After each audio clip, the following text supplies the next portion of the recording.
the leader in talk radio on the Internet, right here on K98Talk.com.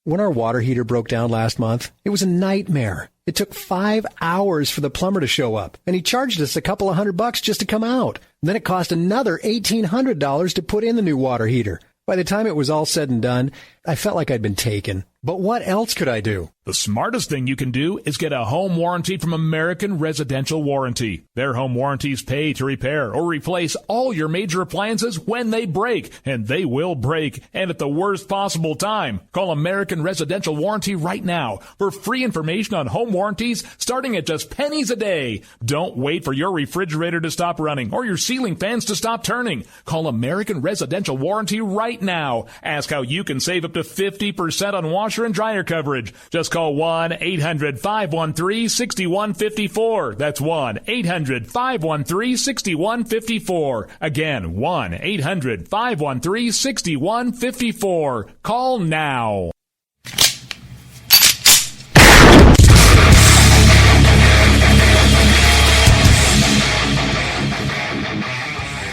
This is Slickery Trigger for Rebel Road Tactical. With proper care and feeding, your pistol will be ready when you need it. There to save your life. Shouldn't your gear be that good? Whether you need a holster for comfortable everyday carry or a tough-as-nails holster for your next training course, Rebel Road Tactical has what you need. Check us out on the web at rebelroadtactical.com.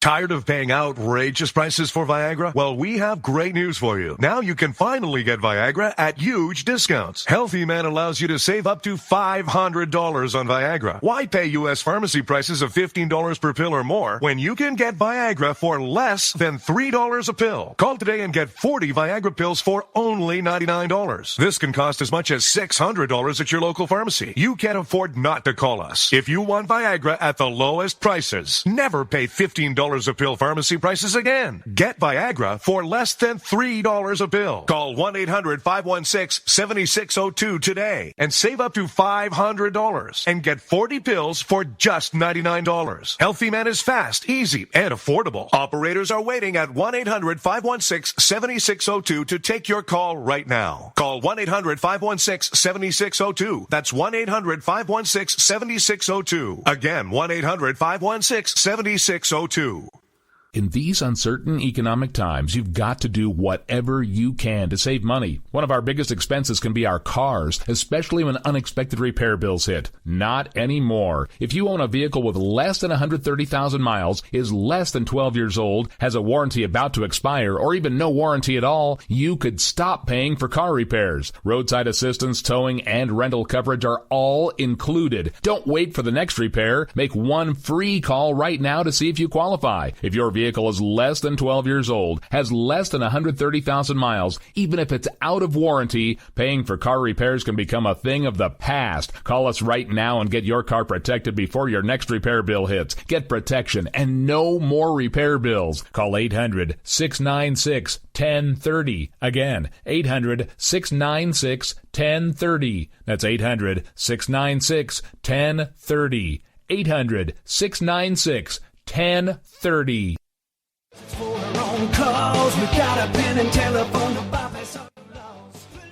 All right, folks, this is Rick Robinson with you. I want to tell you about some friends of mine from a company called Security Enforcement Specialists.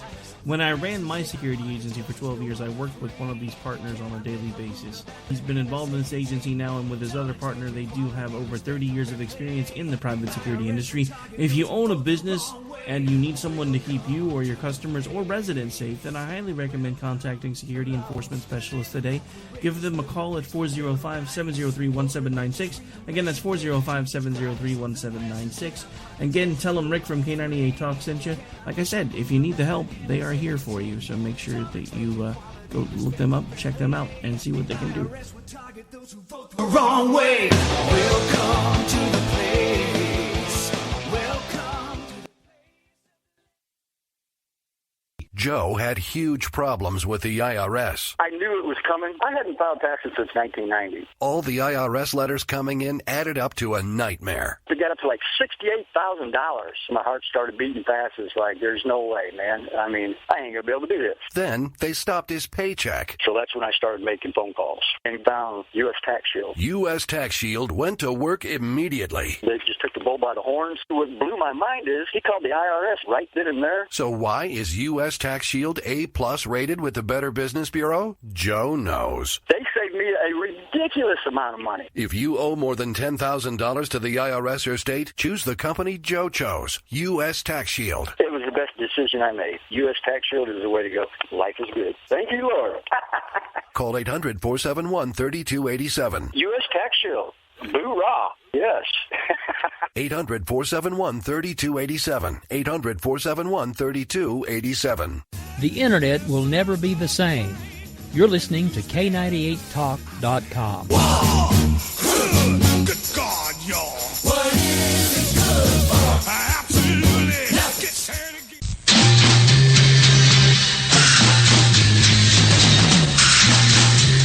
From the East Coast to the West Coast and around the world on the Internet, we're coming to you live from the CCRS studios. WNJC 1360. This is the Conservative Commandos radio show with your host, Rick Trader. The Conservative Commandos radio show, where the newsmakers go to be heard. Businessman there, drink my wine. You can call the Conservative Commandos radio show at 856-227-1360. Your opinion counts at 856-227-1360. This is Congressman Alan West, and you're listening to the Conservative Commando radio show. Hey, and welcome, everybody, and welcome, fellow patriots, and welcome once again to the Conservative Commandos radio show. I'm Rick Trader, coming to you live from the studios of the Conservative Commandos Radio Network at WNJC 1360, our flagship station in Philadelphia, and around the world on the Internet with CPR Worldwide Media, TalkStream Live, SHR Media, K98 Talk, iHeartRadio, Rebooting, Liberty Radio Network, AM, FM 24/7, and a whole bunch of others. And joining me today as my co-host is the president and CEO of Frontiers of Freedom, George Landreth. George, welcome back to Conservative Commandos Radio Show. It's great to be with you, Rick. I always enjoy it. I do too, George. I always enjoy spending this time with you. And what's on your radar screen this day? Well, obviously, a lot of things, because, of course, a lot of things are going on. But I thought maybe it might make sense just to lead off with you and I just chatting a little bit about what we saw in the debates the other night. And this is always risky because, we could, say something that will offend some of our listeners. Because I've noticed there's this odd thing now. I used to think debates were there for you to watch and become informed and then figure out who you wanted to support based on what you observed in the debates. Mm-hmm. What I've determined is that the debates are actually like a football game, and you cheer for your team. Mm. And even if they're playing poorly or doing poorly, you cheer for them anyhow. And at least that's what I've noticed. It seems to me there's a lot of people out there that are doing that. And as a result, no one actually seems to listen to the debate, at least from a I'd like to learn something perspective. So on one level, this is risky because I haven't yet picked my guy in the race yet. I've got a couple people that I, early on was prepared to give a shot to see what they could demonstrate. Everyone else, I thought, I'd seen enough of that I was either for or against them in general, but I haven't really picked my guy out yet. So I'm not watching a debate thinking to myself, I hope my guy does well. Yeah.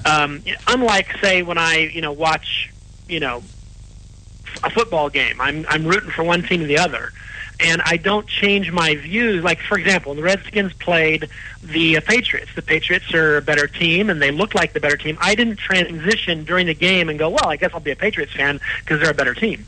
Yeah. Because it's different. You're a fan of the sport.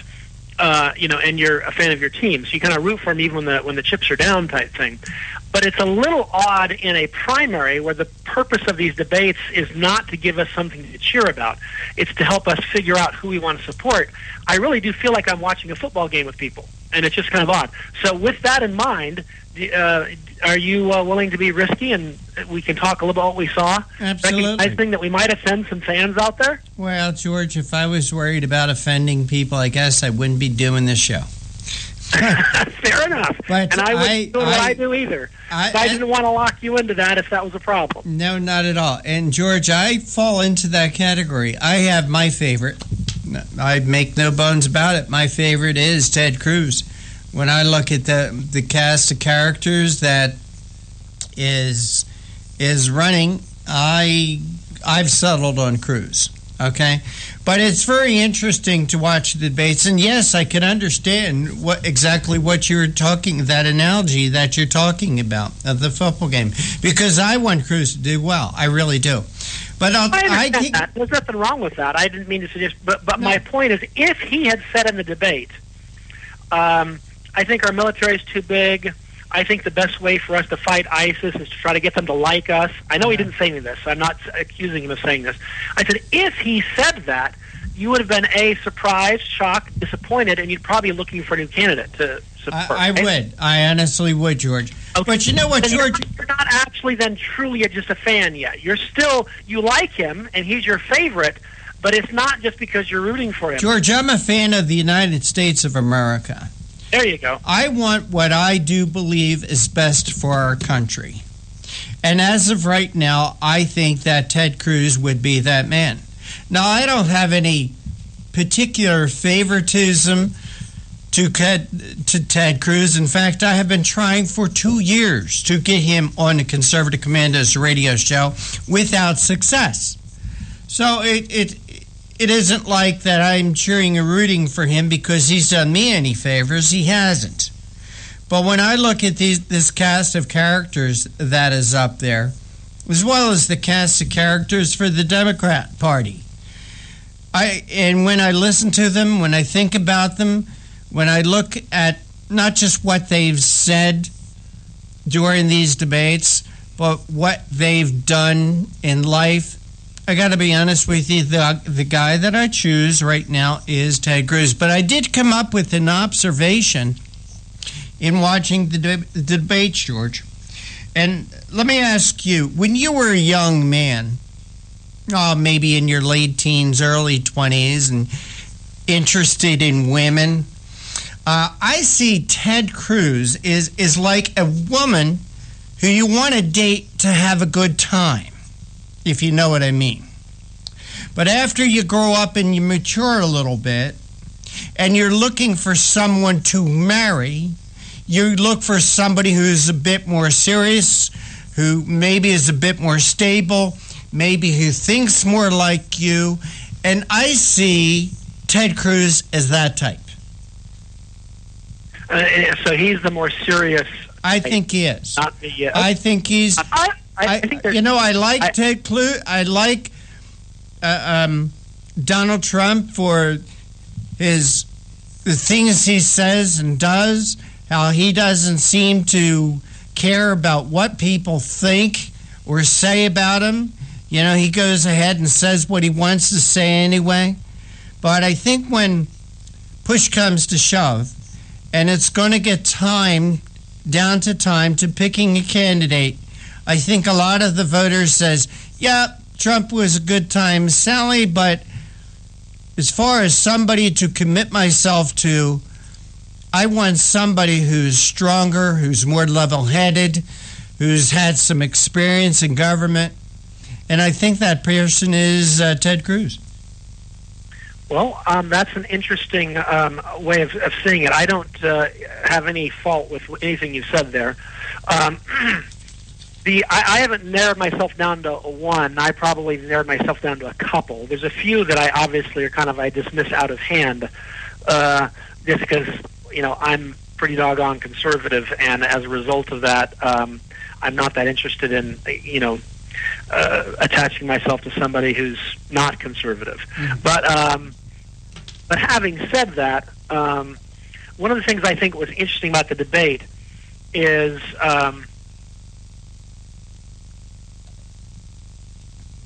it struck me, I'm trying to figure out how to say this in a nice way. It struck me that there were people on stage who knew what they were talking about, and there were some people on stage who did not know what they were talking about. And that has actually been true for all of the debates. And I'm trying to figure out at what point that will matter. Well,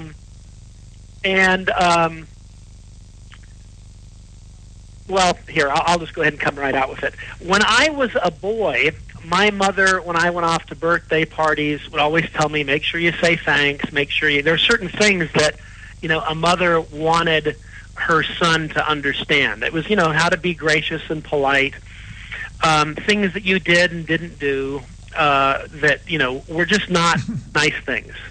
Mm-hmm. And I don't understand why Mr. Trump gets a pass for speaking his mind when all he's really doing is being a fifth-grade bully and incredibly immature and rude. I don't get that. And I'm not even, like, for example, it doesn't matter to me that he says rude things to Mr. Bush, Governor Bush. He was never somebody I was interested in. Mm-hmm. So it isn't personal with me at all. I just don't... It is unseemly. Let's put it that way. If that were me when I got home and my mother found out about it, she'd walk me back over to the house and say, you're going to apologize for that. That's ridiculous. We don't behave like that. I taught you better than that. Mm-hmm. And I'm just trying to figure... I don't get it, is my point. In answer to the question about whether or not you can win an election by yelling at people, to simply say, I'm beating you and you're on the... It's an old act, and it's getting... I was tired the first time I saw it, because I've seen this act. I was in grade school when I saw it. Mm-hmm. And I know there's a lot of people out there that love him, and all I have to say is, good heavens. You know... and it's not just his behavior. I mean, it's... again, there's people I'm not supporting because they're not conservative. And he's not. I mean, he's a populist, but he's not a conservative. And I haven't said anything negative about him up till now, but I, quite frankly, at this point, have had an absolute bellyful of that. And the idea that somehow he represents the base conservatives against some sort of...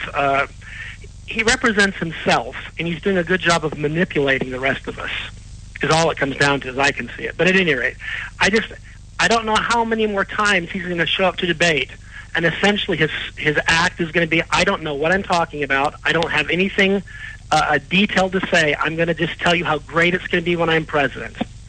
I'm not going to know anything about national security or foreign policy, I'm just going to tell you how awesome I will be. Well, George... I think we're going to put up with that. We are with a straight face. I am stunned. I have to say, I am actually embarrassed by his campaign.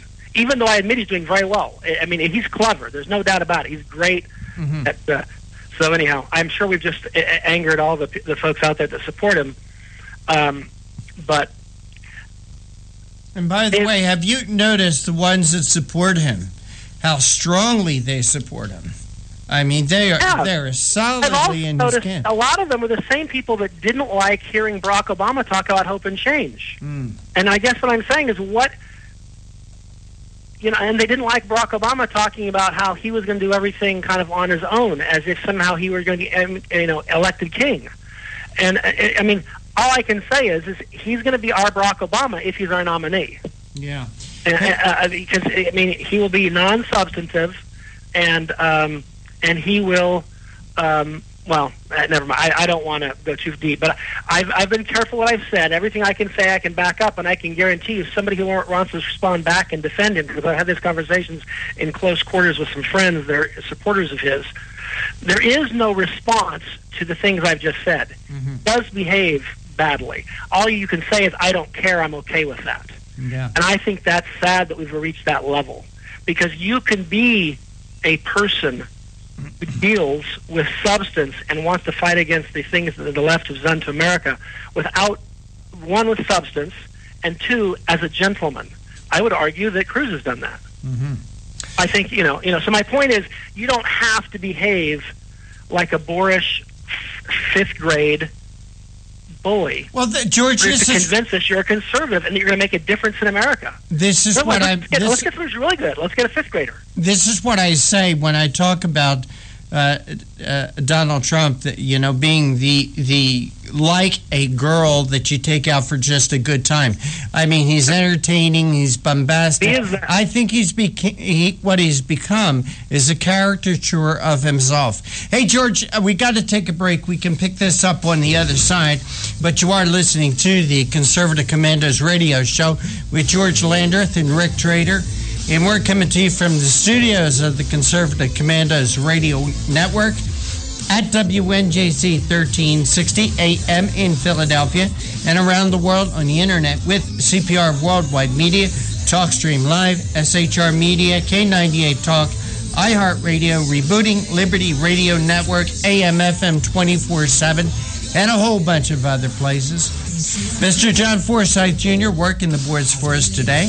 And today's show is brought to you by the First Amendment, protected by the Second. George and I will be right back.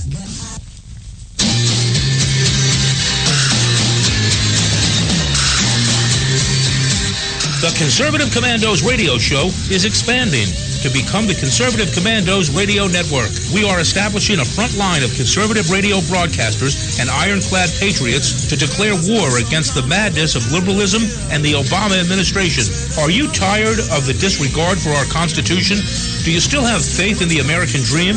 Are you looking for sensible, smart radio? If so, listen to the Conservative Commandos Radio Network every weekday from 11 a.m. to 7 p.m. and Saturdays from 2 to 6 p.m. on WNJC Radio, 1360 on your AM dial, or around the world on the internet at WNJCradio.com. Check out our website, CCRSnetwork.com, for rebroadcasts and network updates. We are the Conservative Commandos Radio Network, where now even more newsmakers go to be heard. Hi, this is Bob Vide, owner of Bob's Little Sports Shop in Glassboro, New Jersey. I've had the opportunity to travel in many foreign countries, and I've seen what happens to people when they lose their freedom. I wrote this poem. Give us freedom was the cry as they marched throughout the night. At Concord Bridge in Trenton, for freedom they would fight. To build a nation that would last with peace and liberty, it is a job that's never done if we are to be free. They wrote a declaration to announce that we are free, then a constitution for all the world to see. But this is ink on paper. We must make it last. It must always be defended, and that is quite a task. Today the battle rages for freedom in our land. To save our Constitution, we all must take a stand. We must stand up for freedom in our actions every day, and you can stand up with us. Join the NRA. This is Bob Biden of Bob's Little Sports Shop in Glassboro, New Jersey. You may call us at area code 856-881-7575 or visit us online at bobslittle.sportshop.com.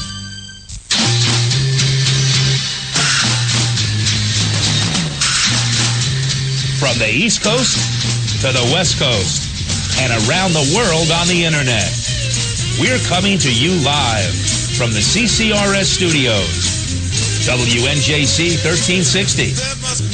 This is the Conservative Commandos radio show with your host, Rick Trader.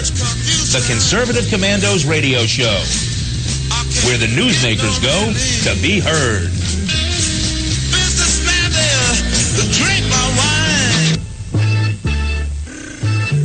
You can call the Conservative Commandos radio show at 856-227-1360. Your opinion counts at 856-227-1360. This is Congressman Alan West, and you're listening to the Conservative Commando radio show.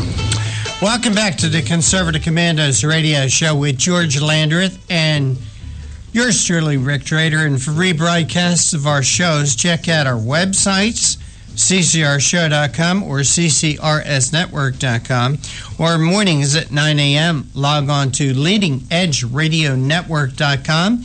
At 1 p.m., you can log on to roarradio.net. At 2 p.m., log on to highplainsdailynews.com, and you can also hear our show from your telephone by calling 832-999-1199. You don't need an app.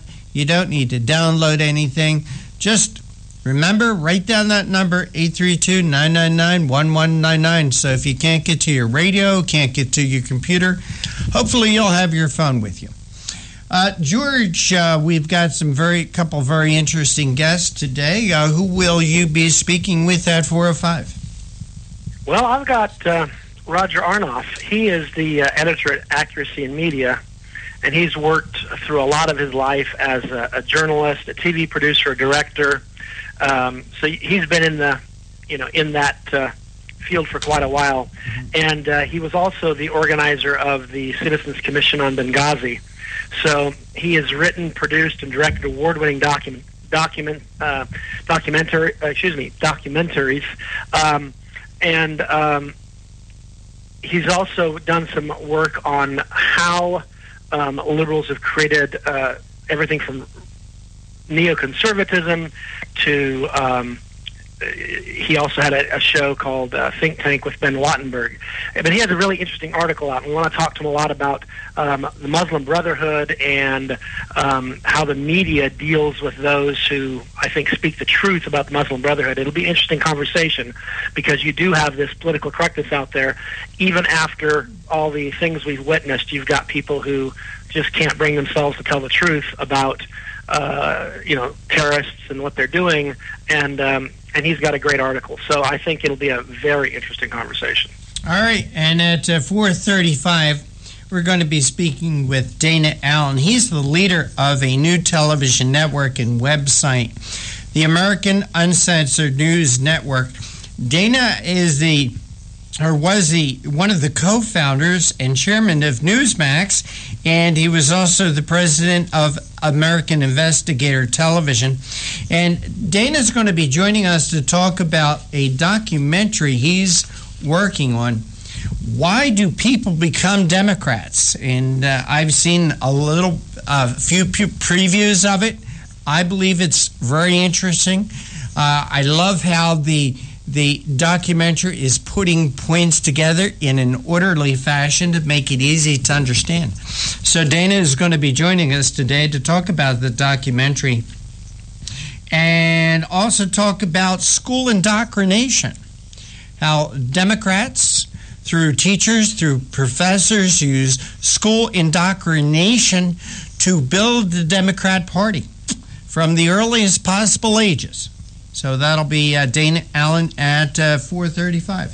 George, we've talked about Donald Trump, the debates just the other day, and I still go back to the fact that I think that Donald Trump is serving a purpose, that he's bringing a lot of attention to the debates. But George, one thing about him is the American people tire very easily. They tire of people. They tire of celebrities. And I just wonder if there isn't going to be a Trump whiplash. I don't know. It'll be interesting to see. I mean, I do. I would have thought would have happened by now. I mean, there's some of the stuff that's gone on that he is kind of excused for. No other politician would have been in either party, quite frankly.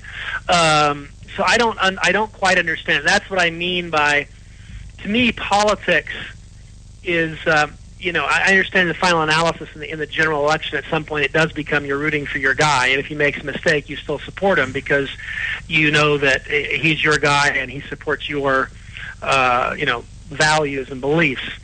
But early on, we are trying to pick out candidates. So if the people I liked, because winning is also important. So, for example, if I, in my heart of hearts, believe that my favorite candidate, while I liked what he believed, was just clearly not up to the task of winning the election because he couldn't, put two words together type thing, couldn't sound coherent, then I'd probably start looking for my next best candidate, is my point, because I'm not cheering. Now, once I've got my candidate and we're in the election and we're trying to beat Hillary or Bernie or whoever it is, then I'm obviously rooting for my guy. So I don't know when it happens, but it'll be interesting. But I agree with you, and so as to my peace offering to the devoted Trumpies out there would be, he has definitely brought a lot of attention to politics. He's been an effective critic of Hillary's, which is, I think, helpful. Those are things that can redound to the nation's benefit. So I don't think that everything he's done is unredeemable. I kept waiting for him to start to look like a presidential candidate and sound like he had solutions, as opposed to somebody who was just going to kind of scream and yell and repeat himself. And I haven't seen that yet. So, he could still do it, I suppose, but we're getting close to, we've got, the schedule for when things are going to start happening is coming up, and it's a little, late in the game to, the primary schedule is, I think Monday, February 1st will be the Iowa caucus. There's 2 debates, by the way, between now and then. So who knows? He might change gears, because I did see him on a show the other night where last night I think he talked about, he admitted he'd been a little divisive, which is as close as, an apology or a mea culpa you'll get from that man. And, he said, he thinks we need to come together. So maybe that was his signal of, I'm going to start working towards building consensus as opposed to spending all my time, It'll be interesting to see. I mean, it's still, quite frankly, early. So he could prove me wrong, and I could end up being, his, precinct chairman here, depending on what he does. But right now, I have to say I'm probably more in your camp than I am in his. There's one of the things that has bothered me about him is how he has made personal attacks against some of the other people running. And I just don't mean personal attacks. He don't like their policies or politics. But when he makes attacks on Carly Fiorina about what she looks like, we don't need that.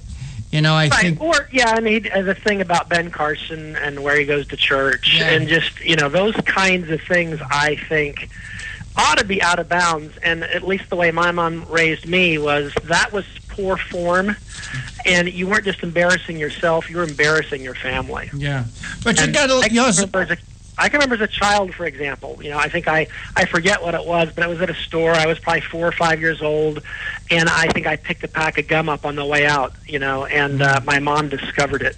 And, she marched me back in, and, we had to give it back and apologize, and I understood I'd shamed the family by doing that. Yeah. And it made an impression on me. I learned how to behave. Indeed.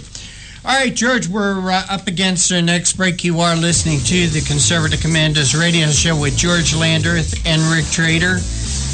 We're coming to you from the studios of the Conservative Commandos radio network here at WNJC 1360 in Philly and around the world on the internet with CPR Worldwide Media, TalkStream Live, SHR Media, K98 Talk, iHeartRadio, Rebooting Liberty Radio Network, AM, FM 24/7. Wow, this list gets longer and longer, and we appreciate everybody who carries us. Don't go away. George and I will be right back. That's my prerogative.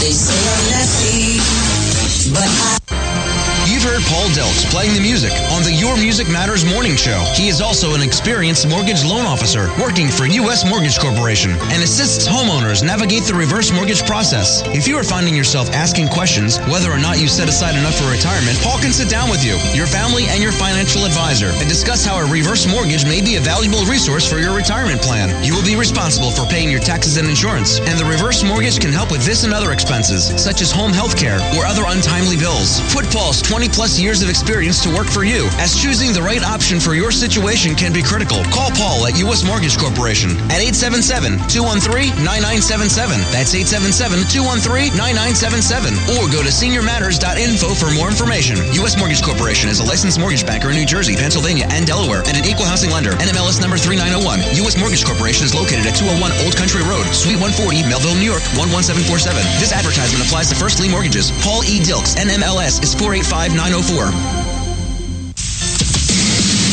Hi, this is Bob Vide, owner of Bob's Little Sports Shop in Glassboro, New Jersey. I've had the opportunity to travel in many foreign countries, and I've seen what happens to people when they lose their freedom. I wrote this poem. Give us freedom, throughout the night. At Concord Bridge in Trenton, for freedom they would fight. To build a nation that would last with peace and liberty, it is a job that's never done if we are to be free. They wrote a declaration to announce that we are free, then a constitution for all the world to see. But this is ink on paper. We must make it last. It must always be defended, and that is quite a task. Today the battle rages for freedom in our land. To save our Constitution, we all must take a stand. We must stand up for freedom in our actions every day, and you can stand up with us. Join the NRA. This is Bob Biden of Bob's Little Sports Shop in Glasper, New Jersey. You may call us at area code 856-881-7575 or visit us online at bobslittle.sportshop.com. What does it take to be the leader in production systems technology? To be the one company that solves production problems at any plant, for any product, and with any technology? It takes a 30-year record of success. It takes total mastery of complex technologies with a history of delivering success every time, without fail.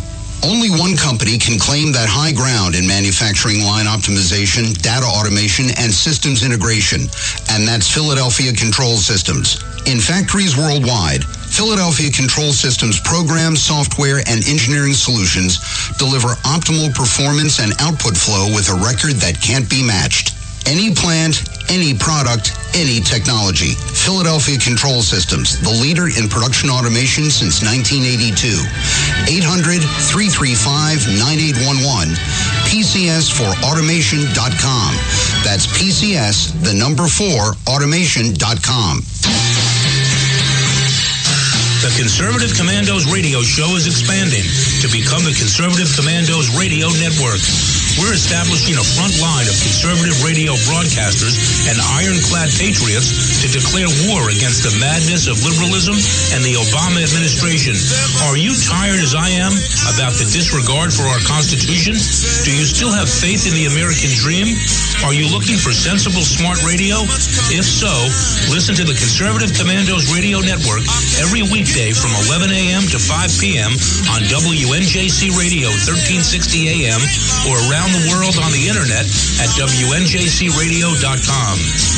Check out our websites, ConservativeCommandosRadioNetwork.com and CCRN.com for rebroadcasts and network updates. We are the Conservative Commandos Radio Network, where even more newsmakers go to be heard.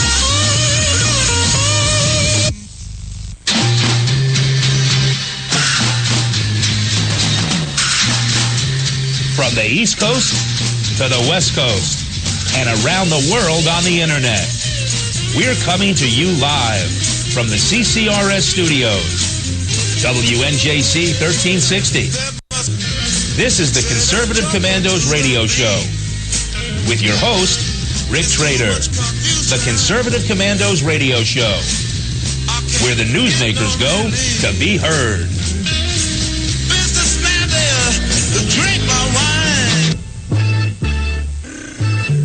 You can call the Conservative Commandos radio show at 856-227-1360. Your opinion counts at 856-227-1360. This is Congressman Alan West, and you're listening to the Conservative Commando radio show. Welcome back to the Conservative Commandos radio show with George Landreth and Rick Trader. And for rebroadcasts of our shows, check out our websites, ccrshow.com or ccrsnetwork.com. That also describes the great programming, conservative programming, as part of the Conservative Commandos Radio Network here at WNJC 1360 in Philly. For rebroadcast on your computer, you can log on to leadingedgeradionetwork.com at 9 a.m., at 1 p.m., roarradio.net, at 2 p.m., highplainsdailynews.com. You could also hear our show from your telephone by calling 832-999-1199. Couple things before George and I get back into it. Next week, being Christmas week, we will not be doing live shows on Christmas Eve, that's Thursday, or Christmas Day, that's Friday. But please, tune in at 3 p.m. on those days. We have a great program lined up for you. You know, this is a political show, and you know I love Christmas, so we're combining the two. We're going to be playing a lot of our favorite Christmas song parodies, political Christmas song parodies. We're also going to be playing some highlights of things like when Apollo 8 was circling the moon on Christmas Eve in 1968, how they read from the book of Genesis. We'll be playing that and a couple other treats. But if you have a favorite Christmas song parody you would like us to play, please send it to me, either through email, rick@conservativecommandosradioshow.com, or through Facebook or Twitter or whatever. Be happy to play them. You know, George, I would be remiss if I didn't mention today's date, December 17th. Since I love flight and everything that flies, December 17th, 1903, this day in aviation was the first flights by the Wright brothers in Kitty Hawk, North Carolina, a place that I've visited many, many, many times. That's amazing. Yep. It's hard to imagine that that occurred, and then within 60 years they were orbiting the moon. It is. The quantum leap. I mean, their first flight was, 100? It was measured 112 feet. It was like 120 feet, wasn't it? It was 112 feet. And when you think about it, that flight was not as long as the wingspan of a 747.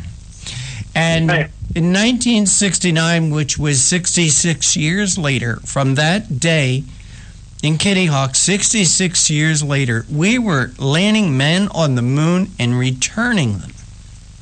Right. And to me, that's incredible. stunning when you think about that. That's a huge jump. I know that later in the same day they had a longer flight. They did. They had two other flights that day, and the longest one, I believe, was 12 seconds. That was the shortest flight was the 12-second flight, the 112 feet. But later that day, they flew like about a quarter mile, I do believe. But it's amazing. And the reason they only flew that far is their engine overheated and seized. And they were so jubilant over that flight, they were jumping up and down and celebrating. And a gust of wind come along and picked up the Wright Flyer and really wrecked it. What's not known about the Wright brothers is they were so afraid somebody was going to steal their ideas that they really didn't do any more flying for another 5 years. Interesting. After that point, they didn't do any more flying for another 5 years. And then in 1908, they flew some flights in Paris to prove their point that they did fly. So. Yeah. Well, I've always marveled at kind of how quickly we went from essentially, flying about as far as normal people can throw a football, for example, to landing on the moon. We did that in a single lifetime. That's amazing to me. I mean, it really is just a kind of a stunning sort of thing to contemplate. I can't imagine the Wright brothers thought that was possible. On that day, if you'd said, do you think that, if you had a child that was born today, he or she might see some sort of flight to the moon and back? Mm-hmm. They would have laughed at you and said, you're silly. Well, and George, it also breaks my heart. Again, I admit I'm an addict of things that fly, and it breaks my heart that we haven't been back to the moon, and our space program, in my opinion, is broken, and they use it more for social engineering today than anything else. Well, you're right about that. I mean, you see, we just had a launch take place last day or two, and it wasn't an American launch; it was a Russian launch because we've shut down. It's not that we don't have the technology, but we just prematurely shut down our space lift capability, so we can't even get supplies to the International Space Station, which is largely the U.S. space station. Mm-hmm. Most of that technology is ours. Other countries helped out a bit here and there, but 90% of it's ours. It wasn't possible without us.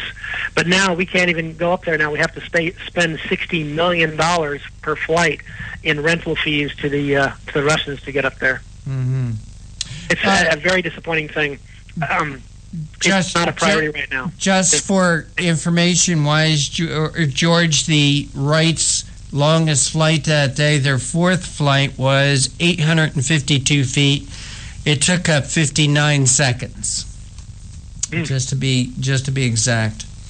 Wow. But I would love to know when, in my opinion, our space program to get us to the moon was because we had leadership in that day. We had John Kennedy who set a goal for us and set a goal for the country. We also had an adversary.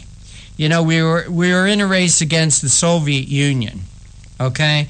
And so that helped things a lot. But today, we're fighting terrorism.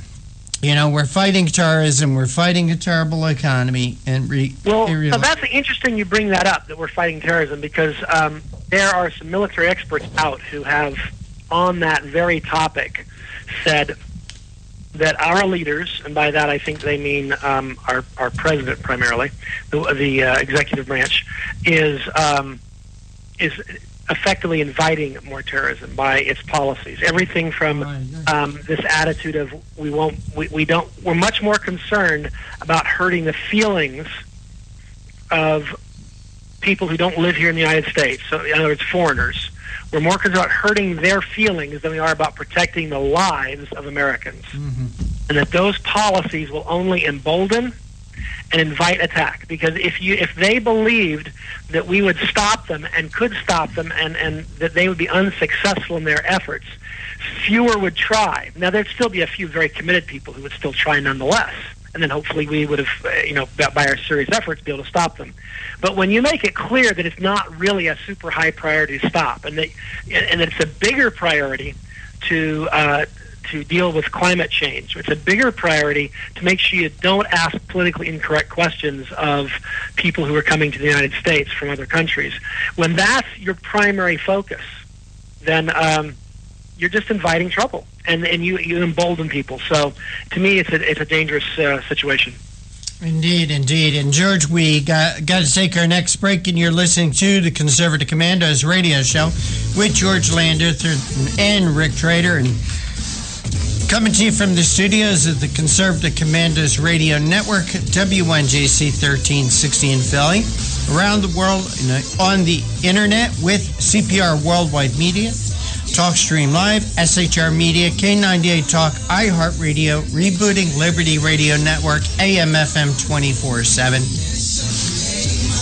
Don't go away. George and I will be right back. They say I'm crazy.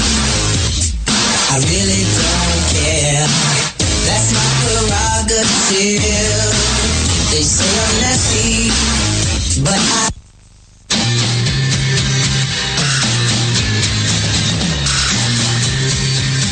The Conservative Commandos radio show is expanding to become the Conservative Commandos radio network. We are establishing a front line of conservative radio broadcasters and ironclad patriots to declare war against the madness of liberalism and the Obama administration. Are you tired of the disregard for our Constitution? Do you still have faith in the American dream? Are you looking for sensible, smart radio? If so, listen to the Conservative Commandos radio network every weekday from 11 a.m. to 7 p.m. and Saturdays from 2 to 6 p.m. on WNJC Radio, 1360 on your AM dial, or around the world on the internet at WNJCradio.com. Check out our website, CCRSnetwork.com, for rebroadcasts and network updates. We are the Conservative Commandos Radio Network, where now even more newsmakers go to be heard. Hi, this is Bob Vide, owner of Bob's Little Sports Shop in Glasper, New Jersey. I've had the opportunity to travel in many foreign countries, and I've seen what happens to people when they lose their freedom. I wrote this poem. Give us freedom was the cry as they marched throughout the night. At Concord Bridge in Trenton, for freedom they would fight. To build a nation that would last with peace and liberty, it is a job that's never done if we are to be free. They wrote a declaration to announce that we are free, then a constitution for all the world to see. But this is ink on paper. We must make it last. It must always be defended, and that is quite a task. Today the battle rages for freedom in our land. To save our Constitution, we all must take a stand. We must stand up for freedom in our actions every day, and you can stand up with us. Join the NRA. This is Bob Biden of Bob's Little Sports Shop in Glasper, New Jersey. You may call us at area code 856-881-7575 or visit us online at bobslittle.sportshop.com.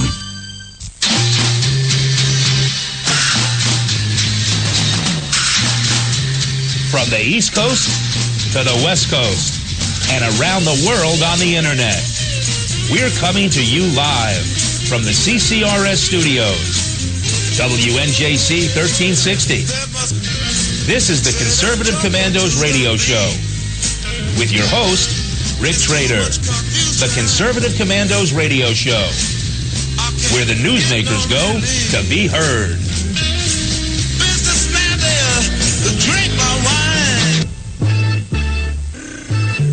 You can call the Conservative Commandos radio show at 856-227-1360. Your opinion counts at 856-227-1360. This is Congressman Alan West, and you're listening to the Conservative Commando radio show. And you are listening to the Conservative Commandos radio show with George Landreth and Rick Trader. And for rebroadcasts of our shows, check out our website, ccrshow.com or ccrsnetwork.com. Or mornings at 9 a.m., you can log on to leadingedgeradionetwork.com.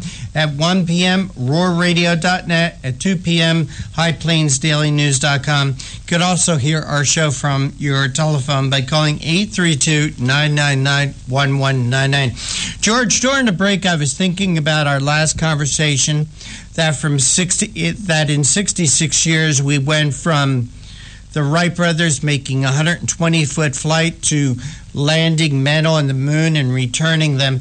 And I'm thinking the great quantum leap in the most recent history, in my opinion, has been the Internet. I mean, if it wasn't for the Internet, George, shows like Conservative Commandos wouldn't be happening. Last night, George, my wife and I were watching a Christmas concert that took place in Vienna in the year 2008. It was beautiful music, and it came via the Internet. And it amazed me that here we are, sitting in our living room, watching a concert that took place 7 years ago, and we're able to because of the Internet. And that Internet comes through wires, it comes through the air, but we go to the computer, we log on, we go to YouTube, we find this concert, we push play, and this is brought to us. The Internet is a beautiful thing, George, but now there are people in the world who want to break something that works. They want to give the Internet over to the United Nations, for crying out loud, who can't operate themselves. It'll be fixed by the UN being in charge. What's that, George? I said because we all know that everything that's wrong with the Internet will be fixed immediately when the UN's in charge.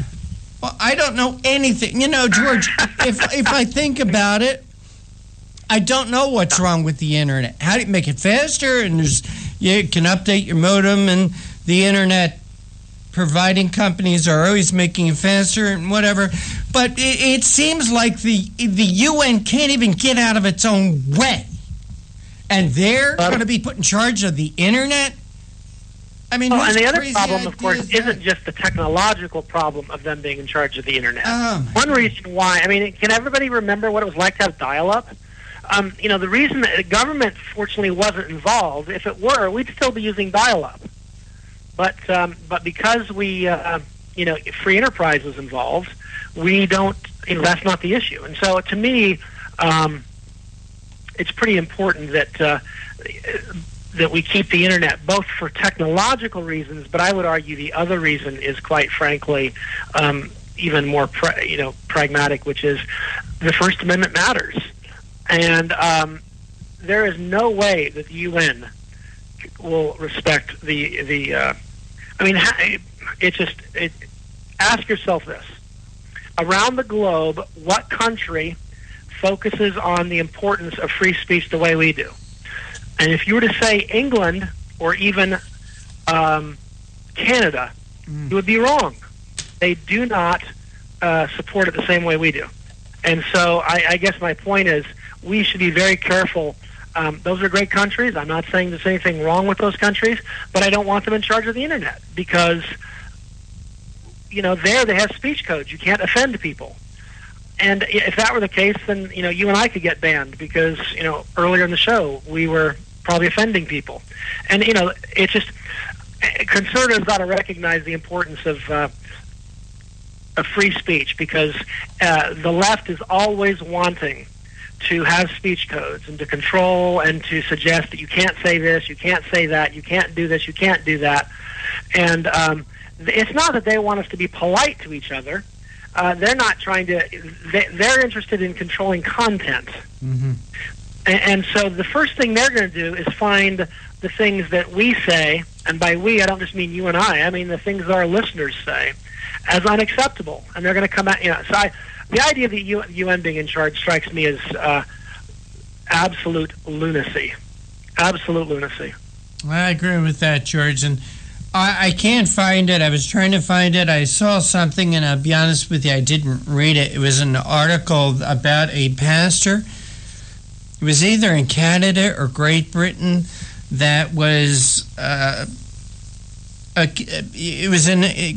going through a trial because they give a sermon, and the thought police, I guess, didn't like what they said, and now this person was charged and was brought to trial for something that he said in a sermon.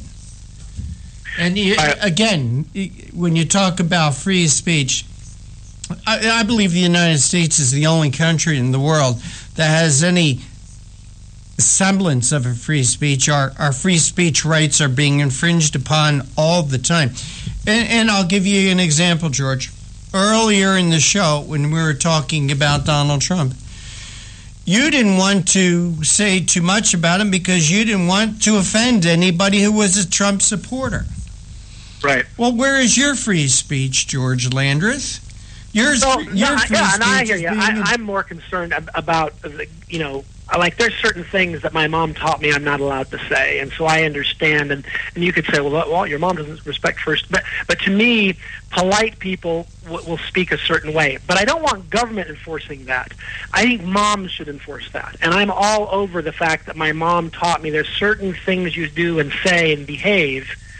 But and so and my wife does that with our children, and I think that's important. But you're right, because if the government gets involved, then they're going to come in and say, "Oh yeah, you can't say that.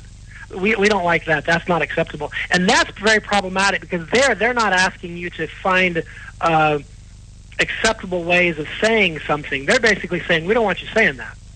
And what I mean by that is, you and I, for example, probably speak a certain way because of beliefs and values that we have. And that's our own, if you will, censoring of ourselves. Mm-hmm. Right? And that's okay. That's a good thing. And our moms taught us that. And I know people who just walk around and they sound like they're a sewer, and sure, fine. I don't want the government putting them in prison, but I wish their mom had taught them. And to me, that's the issue.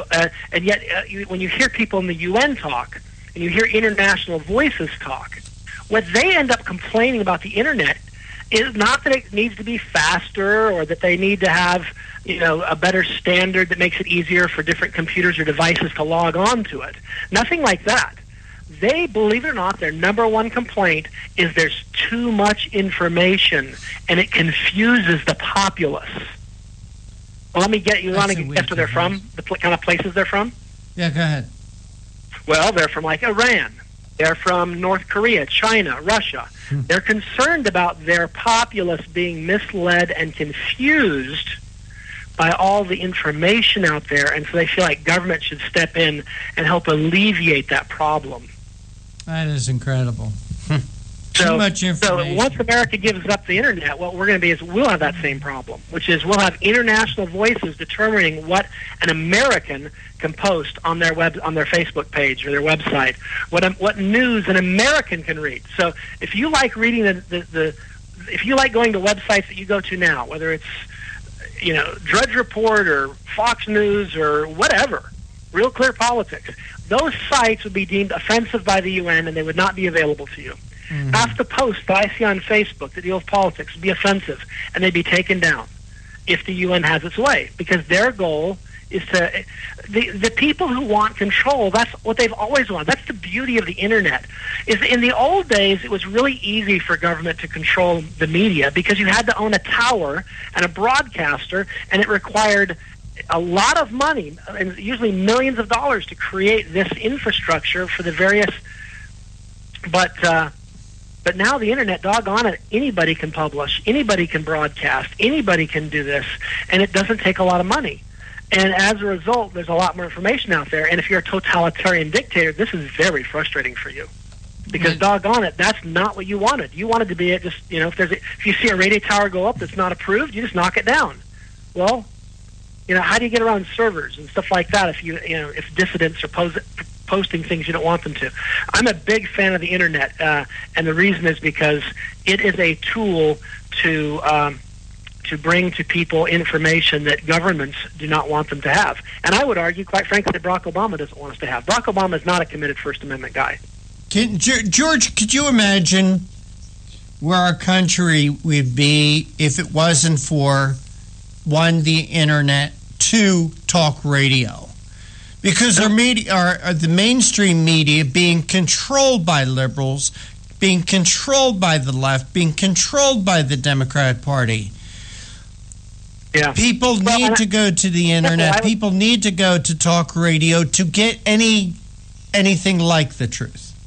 Exactly. Well, the other thing that I think is great along those lines, and just a minute, I should say before I do that, I made an allegation that he's not committed to the First Amendment. The reason why I know he's not committed to the First Amendment is because he's used the IRS to silence people that disagree with him.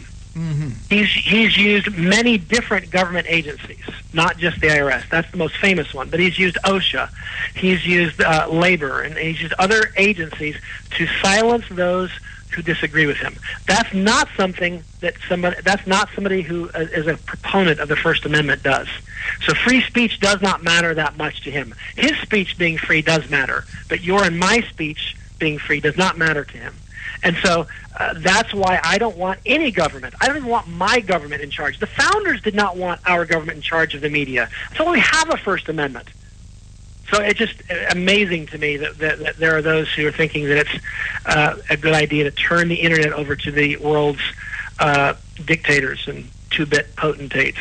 Well, as Barack Obama said, he felt that the Constitution was a flawed document. That's what he called it, George. Hey, George, with that, we're up against our next break, and you are listening to the Conservative Commandos radio show. I'm Rick Trader. George Landreth is joining me today as my co-host, and we're coming to you from the studios of the Conservative Commandos Radio Network at WNJC 1360 in Philly, around the world on the internet with CPR Worldwide Media, TalkStream Live, SHR Media, K98 Talk, iHeartRadio, Rebooting Liberty Radio Network, AM/FM 24/7, and a whole bunch of others. Just on the other side, George and I are going to be speaking with Roger Aronoff. He's the editor of Accuracy in Media, talking about the media continue attacks on Muslim Brotherhood critics. This is what we're talking about, First Amendment right here. Don't go away. George and I'll be right back. mortgage loan officer working for U.S. Mortgage Corporation and assists homeowners navigate the reverse mortgage process. If you are finding yourself asking questions whether or not you set aside enough for retirement, Paul can sit down with you, your family, and your financial advisor and discuss how a reverse mortgage may be a valuable resource for your retirement plan. You will be responsible for paying your taxes and insurance, and the reverse mortgage can help with this and other expenses, such as home health care or other untimely bills. Put Paul's 20-plus years of experience to work for you, as choosing the right option for your situation can be critical. Call Paul at U.S. Mortgage Corporation at 877-213-9977. That's 877-213-9977. Or go to seniormatters.info for more information. U.S. Mortgage Corporation is a licensed mortgage banker in New Jersey, Pennsylvania, and Delaware, and an equal housing lender. NMLS number 3901. U.S. Mortgage Corporation is located at 201 Old Country Road, Suite 140, Melville, New York, 11747. This advertisement applies to first lien mortgages. Paul E. Dilks, NMLS is 485904. Hi, this is Bob Vide, owner of Bob's Little Sports Shop in Glassboro, New Jersey. I've had the opportunity to travel in many foreign countries, and I've seen what happens to people when they lose their freedom. I wrote this poem. Give us freedom was the cry as they marched throughout the night. At Concord Bridge in Trenton, for freedom they would fight. To build a nation that would last with peace and liberty, it is a job that's never done if we are to be free. They wrote a declaration to announce that we are free, then a constitution for all the world to see. But this is ink on paper. We must make it last. It must always be defended, and that is quite a task. Today the battle rages for freedom in our land. To save our Constitution, we all must take a stand. We must stand up for freedom in our actions every day, and you can stand up with us. Join the NRA. This is Bob Biden of Bob's Little Sports Shop in Glassboro, New Jersey. You may call us at area code 856-881-7575 or visit us online at bobslittle.sportshop.com. What does it take to be the leader in production systems technology? To be the one company that solves production problems at any plant, for any product, and with any technology? It takes a 30-year record of success. It takes total mastery of complex technologies with a history of delivering success every time, without fail. Only one company can claim that high ground in manufacturing line optimization, data automation, and systems integration, and that's Philadelphia Control Systems. In factories worldwide, Philadelphia Control Systems programs, software, and engineering solutions deliver optimal performance and output flow with a record that can't be matched. Any plant, any product, any technology. Philadelphia Control Systems, the leader in production automation since 1982. 800-335-9811. PCS4automation.com. That's PCS, the number 4, automation.com. The Conservative Commandos radio show is expanding to become the Conservative Commandos radio network.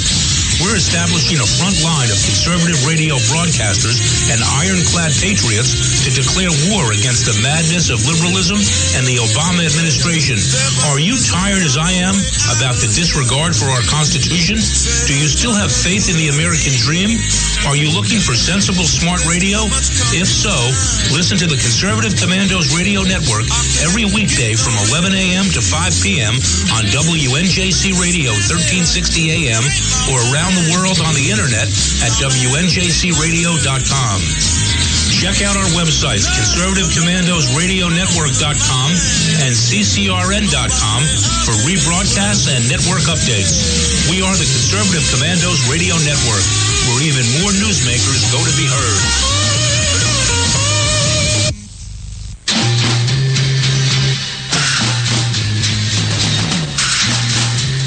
From the East Coast to the West Coast and around the world on the internet, we're coming to you live from the CCRS studios, WNJC 1360. This is the Conservative Commandos radio show with your host, Rick Trader. The Conservative Commandos radio show, where the newsmakers go to be heard.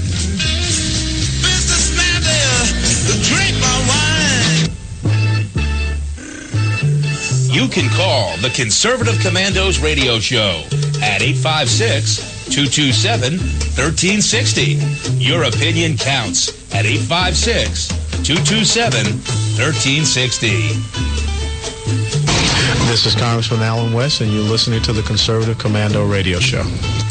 Welcome back to the Conservative Commandos radio show with George Landreth and yours truly, Rick Trader.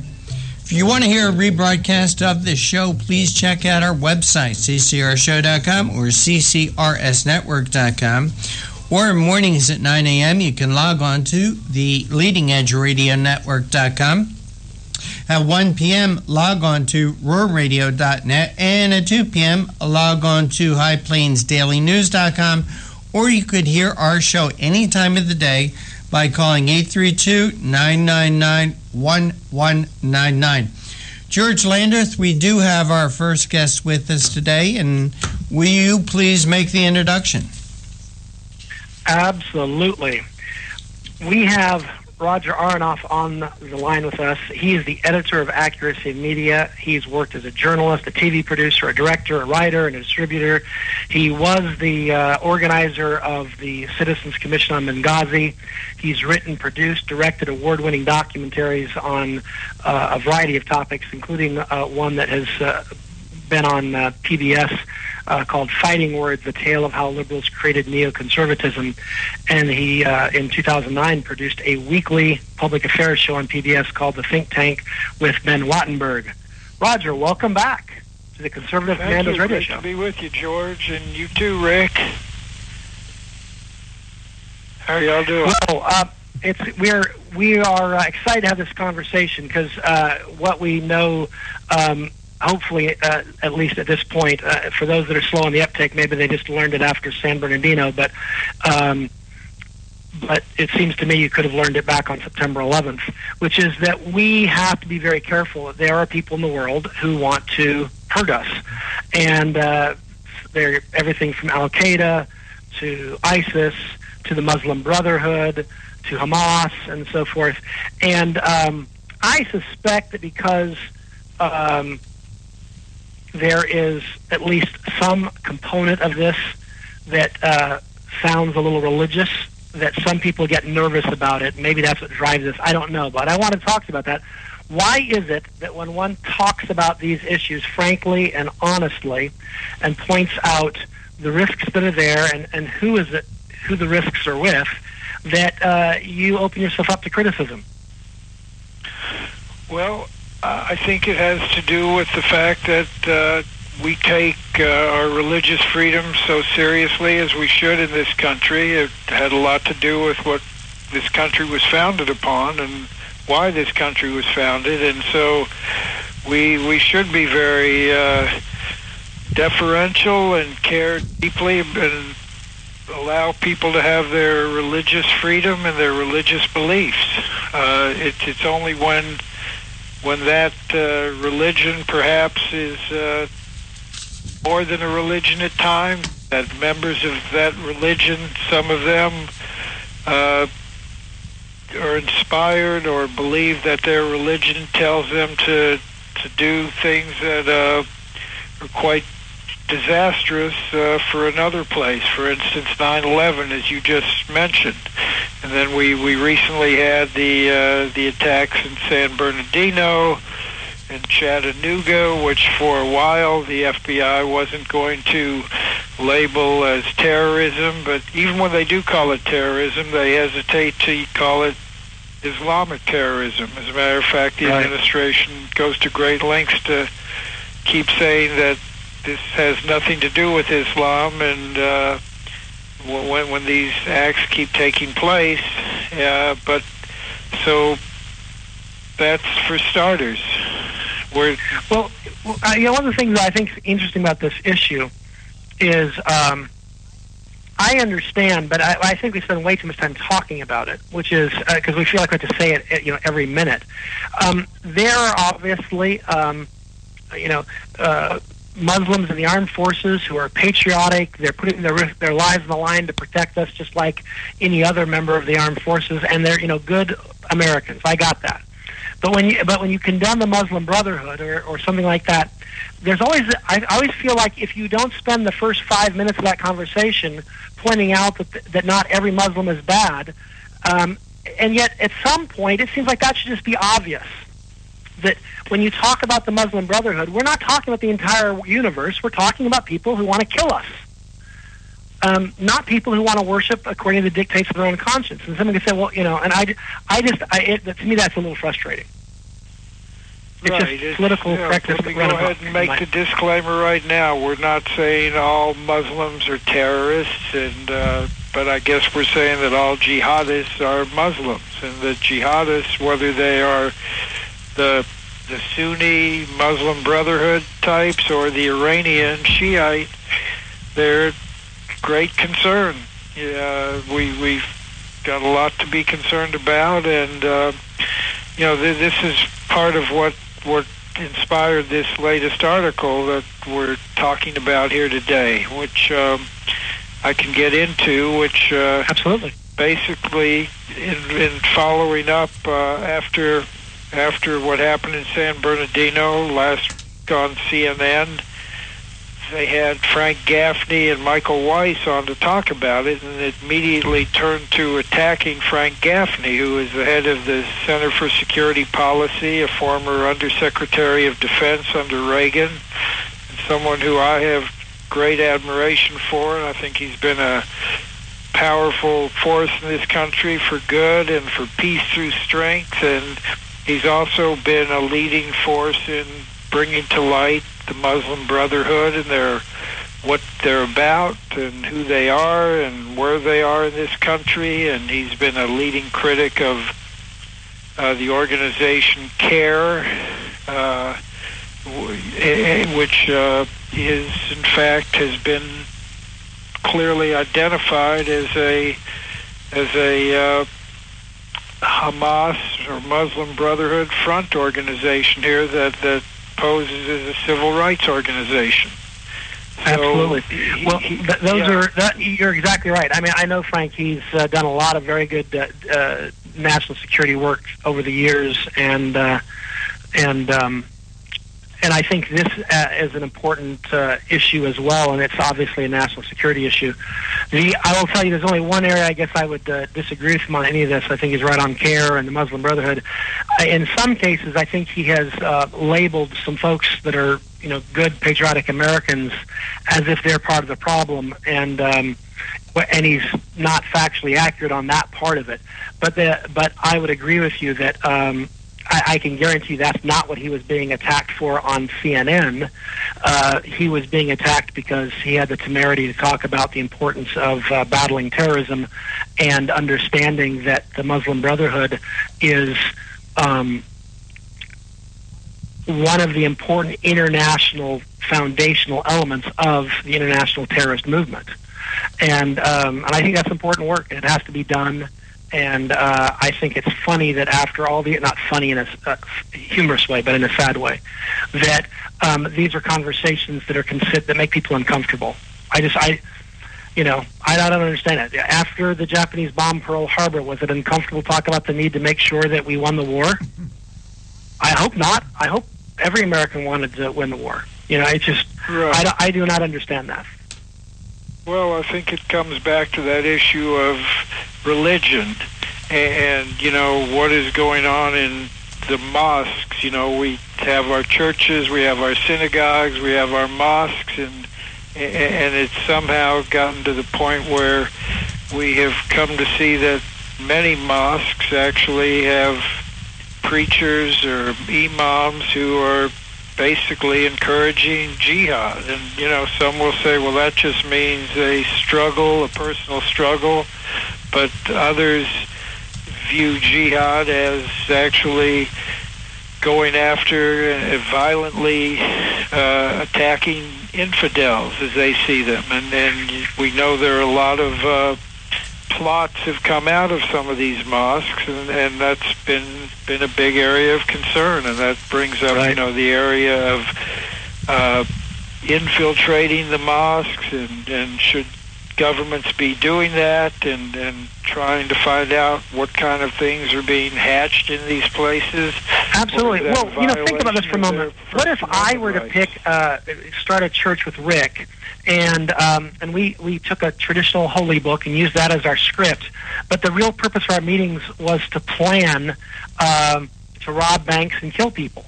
Would the fact that we call it a church give us protection from law enforcement? I don't think so. It shouldn't. We shouldn't be able.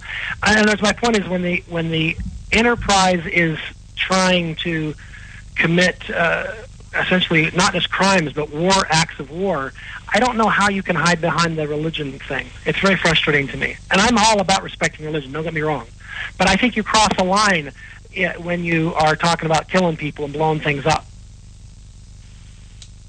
Absolutely, and that's what makes this such a difficult issue. In other words, it is part ideology and part religion.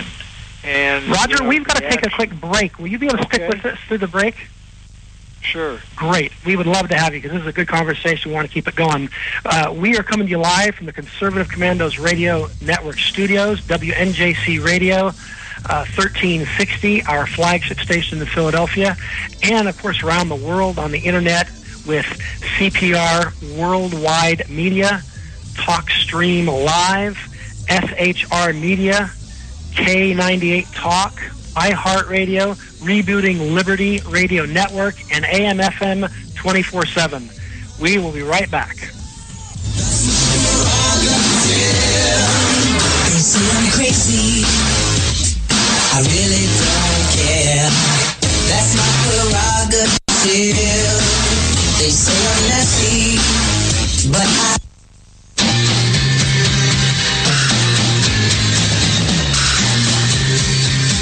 The Conservative Commandos radio show is expanding to become the Conservative Commandos Radio Network. We are establishing a front line of conservative radio broadcasters and ironclad patriots to declare war against the madness of liberalism and the Obama administration.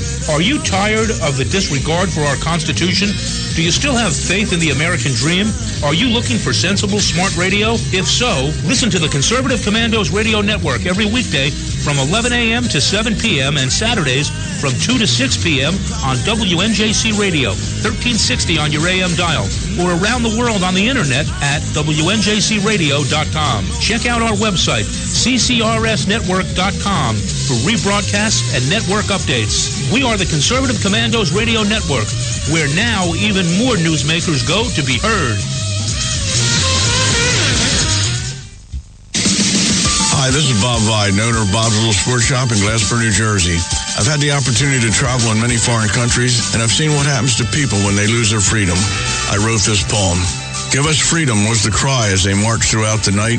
At Concord Bridge in Trenton, for freedom they would fight. To build a nation that would last with peace and liberty, it is a job that's never done if we are to be free.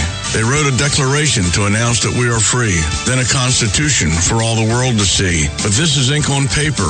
We must make it last. It must always be defended, and that is quite a task. Today the battle rages for freedom in our land. To save our Constitution, we all must take a stand. We must stand up for freedom in our actions every day, and you can stand up with us. Join the NRA.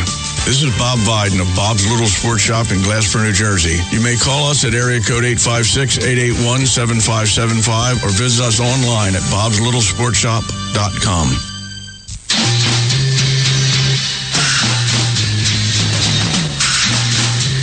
From the East Coast to the West Coast and around the world on the Internet, we're coming to you live from the CCRS studios, WNJC 1360. This is the Conservative Commandos radio show with your host, Rick Trader. The Conservative Commandos radio show, where the newsmakers go to be heard.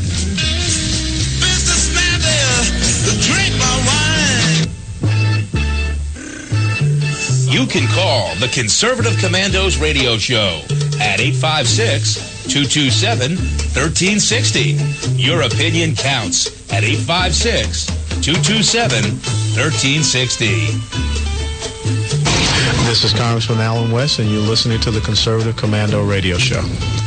Welcome back to the Conservative Commandos Radio Show with George Landreth and yours truly, Rick Trader. And for rebroadcast of our show, check out our websites, ccrshow.com or ccrsnetwork.com, or mornings at 9 a.m., log on to leadingedgeradionetwork.com. At 1 p.m., please log on to roarradio.net, or at 2 p.m., log on to highplainsdailynews.com. You could also hear our show from your telephone by calling 832-999-1199 any time of the day or night. Our guest this segment is Roger Aronoff. He's the editor of Accuracy in Media. And we're discussing his article, Media Continue Attacks on Muslim Brotherhood Critics. Roger, thanks for holding through that break. We appreciate your time. Sure, Rick. Thank you. Appreciate you. And Roger, in your article, you talk about CAR, Council on American Islamic Relationships, and in your article, you write, CNN's Don Lemon falsely maintained that there wasn't a connection between CAR and the Muslim Brotherhood, but shortly after CAR was founded, its executive director was videotaped publicly declaring support for Hamas.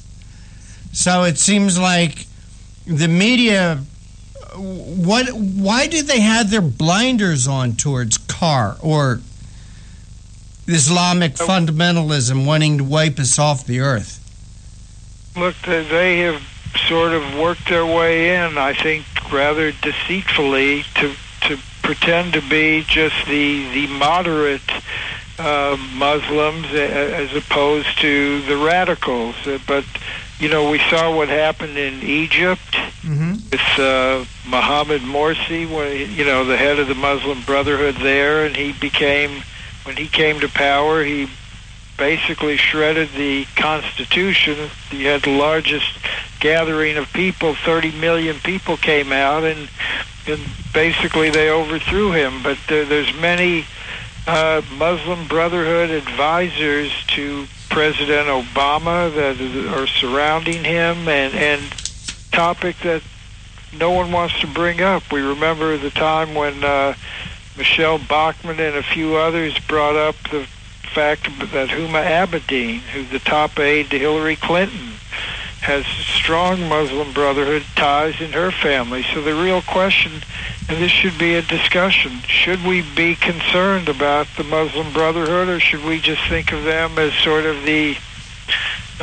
Elks Lodge of Muslims, or the group, in fact, that spawned Al-Qaeda, Hamas,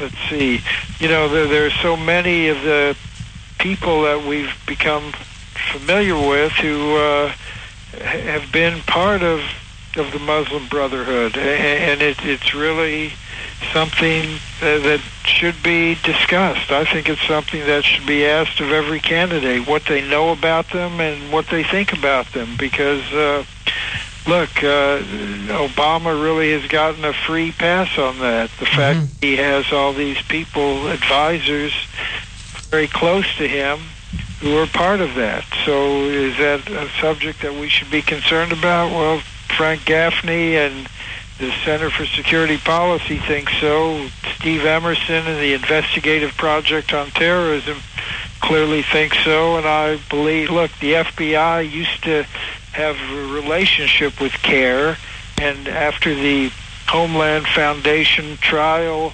a decade or so back, they cut off ties with them because it became quite clear that they are a front group for the Muslim Brotherhood.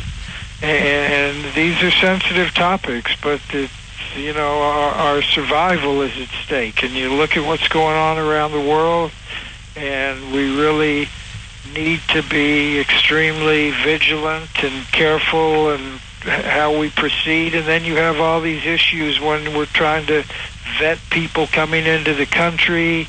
So there's a lot of very sensitive issues at stake, but our survival should be number one, and we need to be very careful about who we let into this country and what happens once they get here, and how we monitor them and treat them, and so I realize these are sensitive issues, but it's something that needs to be faced, and people like Frank Gaffney, Steve Emerson, Claire Lopez, Claire Lopez and Admiral Lyons, who I know you're familiar with. They've been on your show, yes, and they're of our Citizens Commission on Benghazi, and they have been sounding the alarm for years about the Muslim Brotherhood. And in my article, which people can find at aim.org, again, it's called Media Continue Attacks on Muslim Brotherhood Critics. There's a video where Frank Gaffney introduces Admiral Lyons, and he talks about the Muslim Brotherhood and their influence in this country today, and I think everybody should take a look at it. He's already had over 400,000 views on that YouTube video with Admiral Lyons, and if people aren't familiar with him, they ought to become familiar with him. He is a national treasure and a hero. Roger, talking about, okay, let's go back to the title of your piece. Media continues attacks on Muslim Brotherhood critics. Let's talk about the media. Why are they so protective of the Muslim Brotherhood? Why have they become apologists for everything Muslim and Islamic? Every time there's an attack, media are there to make excuses for them and justify it in ways. What is the connection between Islam and the media? You talked about the different connections of the Muslim Brotherhood to Hillary Clinton, to Barack Obama, that they have people very close to them and on their staffs. But why isn't the media investigating these connections? Well, partly, and this is what we at AIM have talked about for years, is that the media, the mainstream media, are largely in bed with the Democrats and always looking to protect them, cover for them, and they have a complete double standard, if you even want to call it that, as far as how they look at scandals and look at, in other words, I also have another piece up this week about Hillary, and it's how they want to talk about all Trump's lies as they characterize them. How about looking at Hillary's lies and her emails and what she said about Benghazi and all these things? So they have a complete double standard. So they are doing all they can to protect President Obama, Hillary Clinton from things that they are involved with that are very dicey, very suspect, and that should be scrutinized. That I believe that if leading Republicans had those sort of ties like that they would be hammered by them. Oh, absolutely. I mean, if Hillary Clinton was a candidate, the media would be all over her as far as her emails, the Benghazi connections. Hey, Roger, it's always great having you on. Once again, please remind our audience how they could follow your work and that work and the work of AIM. Accuracy in Media, it's aim.org, and you can sign up and receive our daily emails. And also I recommend when you come to the site, you'll see at the top Citizens Commission on Benghazi, and we have a lot of great stuff up there about Benghazi. We've been doing our own investigation, and anyway, it's always a pleasure to be with you, Rick, and George. Thank you. I've enjoyed talking to both of you today, and we will do it again, I'm sure. Oh, I'm sure of that. Roger Aronoff, editor of Accuracy in Media, thank you so much for joining us. Merry Christmas, Happy Holidays, Roger. Merry Christmas to you. And we are going to take a break. You're listening to the Conservative Commandos with George Landreth and Rick Trader, coming to you from the studios of the Conservative Commandos Radio Network at WNJC, 1360 AM in Philly, and around the world on the good old internet at CPR Worldwide Media, TalkStream Live, SHR Media, K98 Talk, iHeartRadio, Rebooting Liberty Radio Network, AM/FM 24/7, and a whole bunch of others. On the other side, we'll be joined by Dana Allen. He's the creator of America Uncensored News Network. Be right back.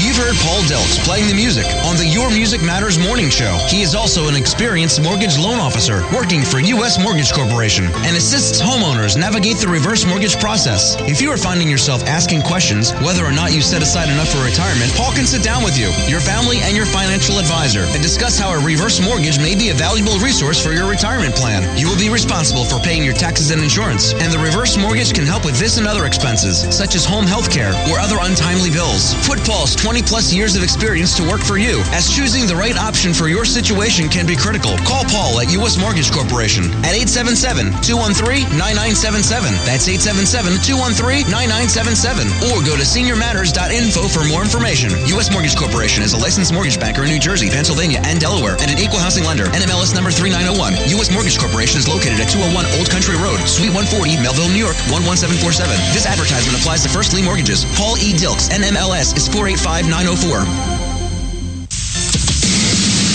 Hi, this is Bob Vide, owner of Bob's Little Sports Shop in Glasper, New Jersey.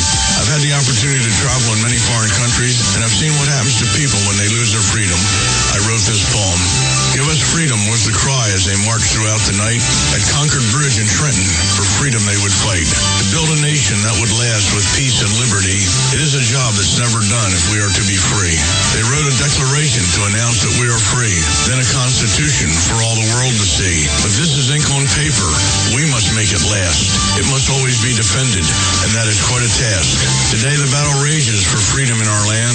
To save our Constitution, we all must take a stand. We must stand up for freedom in our actions every day, and you can stand up with us. Join the NRA. This is Bob Biden of Bob's Little Sports Shop in Glasper, New Jersey. You may call us at area code 856-881-7575 or visit us online at bobslittle.sportshop.com. What does it take to be the leader in production systems technology? To be the one company that solves production problems at any plant, for any product, and with any technology? It takes a 30-year record of success. It takes total mastery of complex technologies with a history of delivering success every time, without fail. Only one company can claim that high ground in manufacturing line optimization, data automation, and systems integration, and that's Philadelphia Control Systems. In factories worldwide, Philadelphia Control Systems programs, software, and engineering solutions deliver optimal performance and output flow with a record that can't be matched. Any plant, any product, any technology. Philadelphia Control Systems, the leader in production automation since 1982. 800-335-9811. PCS4automation.com. That's PCS, the number 4, automation.com. The Conservative Commandos radio show is expanding to become the Conservative Commandos Radio Network. We're establishing a front line of conservative radio broadcasters and ironclad patriots to declare war against the madness of liberalism and the Obama administration. Are you tired, as I am, about the disregard for our Constitution? Do you still have faith in the American dream? Are you looking for sensible, smart radio? If so, listen to the Conservative Commandos Radio Network every weekday from 11 a.m. to 5 p.m. on WNJC Radio 1360 a.m. or around the world on the internet at WNJCradio.com. Check out our websites, ConservativeCommandosRadioNetwork.com and CCRN.com for rebroadcasts and network updates. We are the Conservative Commandos Radio Network, where even more newsmakers go to be heard.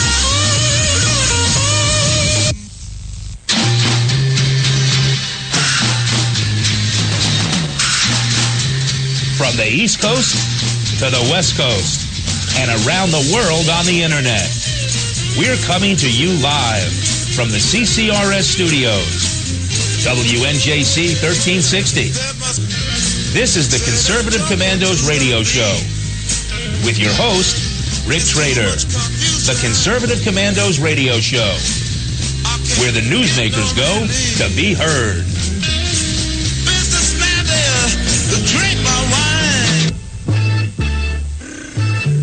You can call the Conservative Commandos radio show at 856-227-1360. Your opinion counts. at 856-227-1360. This is Congressman Alan West, and you're listening to the Conservative Commando Radio Show.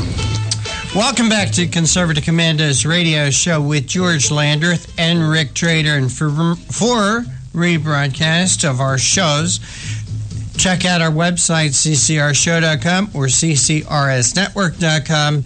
Or mornings at 9 a.m., you can log on to leadingedgeradionetwork.com.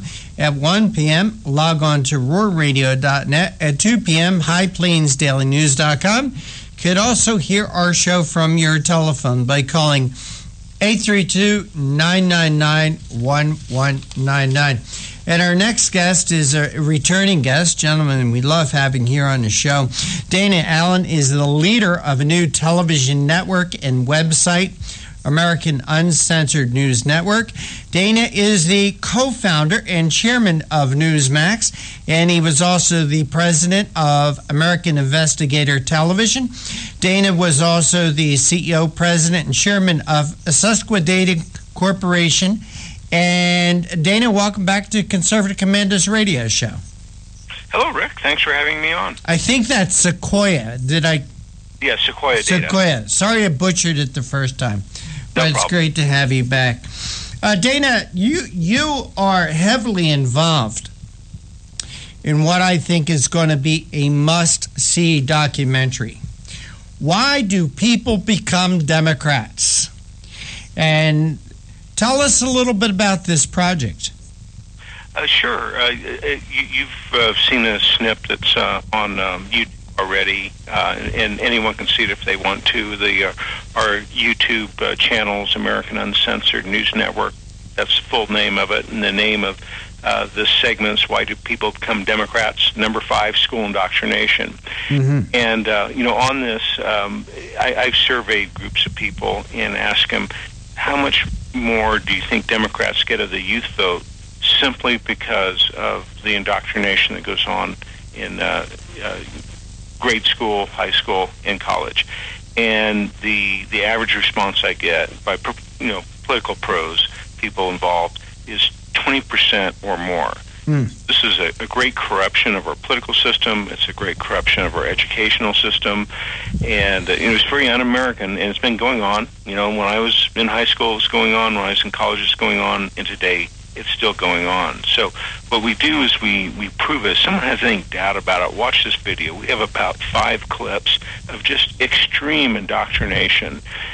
From a USC professor says, and this is what they're teaching in class. Students have secretly videotaped. He says, Republicans are stupid and they're racist. And Michigan State, a professor says, Republicans don't want to pay taxes because they've already raped this country for everything they could get out of it. Mm-hmm. And then children, like these second graders, are forced in a public school, government school, to sing praise songs to Obama. And then we had the reaction when the parents, when they saw their child forced to sing these things. And she's very astute. She said, I feel like I'm in a foreign country and my child is being forced to sing praises to a dictator. And that's, very much how it comes across. And hey, did you have an opportunity to see it, Rick? Yes, I have, George. Dana, sorry about that, George. And Dana, but George, go. But it was very interesting, and you packed a lot in just that 3 minutes, that 3-minute preview.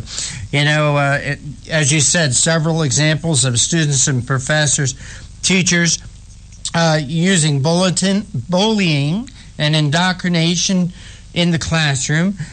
You show professors telling out and out lies about Republicans, as you mentioned. The singing of the songs, and also we've seen this clip before, George. It was a school right here in New Jersey. A teacher made her students sing the praises of Barack Obama. Yum, yum, yum. Okay? Yeah. And George, I'm sorry, I did it again. Dana, as I'm watching this, it reminded me of clips that I saw what went on in Nazi Hitler Germany. It is the same thing, and I actually went out and I found some of those things, and you can hear the Adolf Hitler part because that's English, and in German it's the same. The rest unless someone knows German, they don't understand. So we subtitled it, and they were singing, Adolf Hitler is the noblest being in the whole wide world. He's our savior. And it is the same thing, and that's why it's so un-American. And we had to do something about it. I mean, this has been going on for decades, and the Republican Party hasn't done anything about it, and they're giving up 20, 30% of the youth vote year after year, outside the fact it's morally wrong. And I think that the members of the Republican Party need to pressure their elected officials and say, hey, you have to put an end to this. You have to, let the schools be, an even playing field so that people can believe what they want to instead of what the teachers are trying to force the students to believe politically. George, and I mean George this time, I sent you the link to the video. Did you have an opportunity to watch it, George? I did, just before the show. What got me was the one segment. It was a classroom situation, and it almost looked like a military-style boot camp where these young men were marching up and coming to attention and praising the attributes of Barack Obama. And again, it reminded me of the Hitler Youth, the brown shirts. Yeah. Well, what I see here is I see basically two problems, and the one that Dana's talking about is, to me, isn't bias. It's just an out-and-out indoctrination, which she's used that word to describe it. And then there's the more subtle problem of bias. And I would argue, for example, that if you go to a Catholic school, you're going to get a pro-Catholic education. If you go to a Baptist school, you get a pro-Baptist education. You go to a Mormon school, you get a pro-Mormon education. That's just how it works, right? If you go to a government school, what are you going to get? We're government. Government education. And that's the subtle part of it. So there's the very kind of obviously malignant part that Dana's talking about. But I would argue, even if you wiped all that out, you'd still have this kind of bias that would leak through and essentially give kids a predisposition to think that government solutions are what we need, and that government's got our best interest at heart, and that government's trained, and all this. And I think our founders wanted us to be suspicious of government. I'm not saying that they hated it, because they created one, obviously, but they were jealous of their freedom, and they understood that there was that government could take their freedom from them. So they were definitely, like I said, they were suspicious of their government. And so the idea that we now have government-run schools that essentially, I think, strip that natural suspicion from kids, so that they're really friendly towards government's a problem, and it makes people less willing to be a watchdog. And it's just, anyhow, Mike, that's one of my concerns, and one reason why I think school choice is so important. And then if they weren't all government schools, it'd be like, if you want to send your kid to a school where they sit there and sing praises to Obama, go for it. That's fine. But schools that take their job seriously, teach you how to read, write, and do math and science, they probably aren't going to waste their time learning songs about singing praise to Obama. They'll actually stick to the curriculum. Hey, Dana, I think George brought up some good points. If a parent chooses to send their kids to a Catholic school, they know they're going to get religious education. But not so much. I think a lot of people thinking sending their kids to a public school that they're going to get an unbiased education, but not so much. Right. And also George talked about, the bias part. Yeah. And then there's conflict of interest too, which is, and this is another things the founders were suspicious of, and they didn't want there to be unions, for government workers, is that they... Even FDR didn't want that. Pardon me? I said even FDR opposed public employee unions. And I'm no fan of FDR, but my point is he's the patron saint of liberalism in the 20th century, and even he thought that was a bad idea. Hey, gentlemen, we got to take a quick break. Dana Allen, could you hold on with this, please? Sure. All right, and we are speaking with Dana Allen. He's the leader of a new television network and website, American Uncensored News Network. And you are listening to the Conservative Commandos radio show with George Landreth and Rick Trader. And Coming to you from the studios of the Conservative Commandos Radio Network, WNJC in Philly, around the world on the internet with CPR Worldwide Media, TalkStream Live, SHR Media, K98 Talk, iHeartRadio, Rebooting Liberty Radio Network, AM/FM 24/7, and a bunch of others. Don't go away. George and I'll be right back with our guest, Dana Allen. That's my prerogative. They say I'm nasty, but I...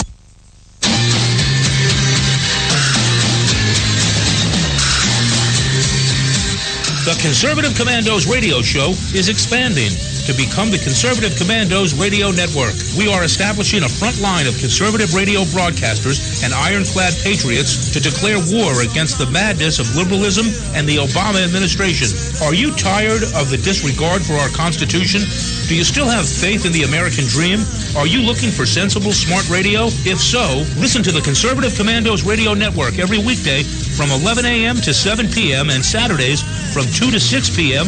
on WNJC Radio, 1360 on your AM dial, or around the world on the internet at WNJCradio.com. Check out our website, ccrsnetwork.com, for rebroadcasts and network updates. We are the Conservative Commandos Radio Network, where now even more newsmakers go to be heard. Hi, this is Bob Vide, owner of Bob's Little Sports Shop in Glassboro, New Jersey. I've had the opportunity to travel in many foreign countries, and I've seen what happens to people when they lose their freedom. I wrote this poem. Give us freedom was the cry as they marched throughout the night. At Concord Bridge in Trenton, for freedom they would fight. To build a nation that would last with peace and liberty, it is a job that's never done if we are to be free.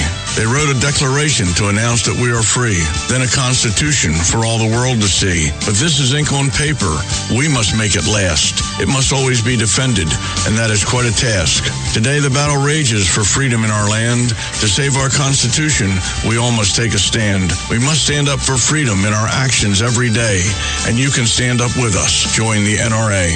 This is Bob Biden of Bob's Little Sports Shop in Glassboro, New Jersey. You may call us at area code 856-881-7575 or visit us online at bobslittle.sportshop.com.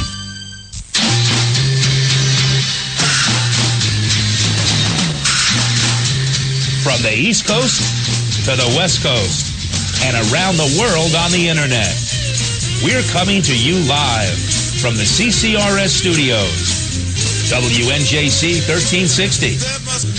This is the Conservative Commandos radio show with your host, Rick Trader.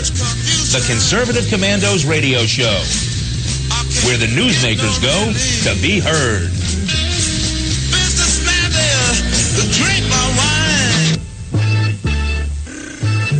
You can call the Conservative Commandos radio show at 856-227-1360. Your opinion counts at 856-227-1360. This is Congressman Alan West, and you're listening to the Conservative Commando Radio Show. Welcome back, and if you'd like to hear rebroadcasts of our shows, check out our websites, ccrshow.com or ccrsnetwork.com, or mornings at 9 a.m., log on to leadingedgeradionetwork.com, at 1 p.m., roarradio.net, or at 2 p.m., highplainsdailynews.com, or you could also hear our show from your telephone by calling 832-999-1199. Our guest this segment is Dana Allen. I'm going to say George Allen. Dana Allen. He's the leader of America. I like to say that as Hail to the Redskins. Hail to the Redskins. Well, I've met his son once, who you probably both know. Yep. Dana, there's one element, and we're discussing Dana's documentary, Why Do People Become Democrats? And we're talking about school indoctrination. And Dana, what about the idea that